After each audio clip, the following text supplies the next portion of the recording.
आज हम Corel Draw के नेक्स्ट लेक्चर की तरफ जाएंगे और आपको बताऊंगी कि आप नेक्स्ट लेक्चर में किस तरह टूल यूज़ कर सकते हैं।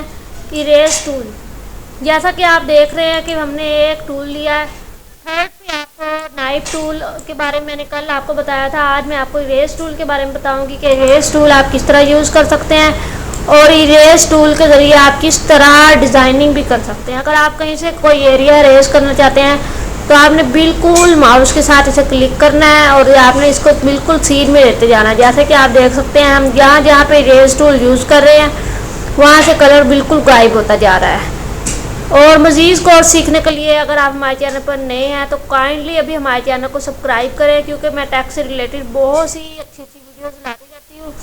अगर आप यहाँ इरेज टूल में कलर करना चाहते हैं तो आप यहाँ से कोई कलर भी सिलेक्ट कर सकते हैं। इसी को सिलेक्ट करेंगे पिक टूल के ज़रिए।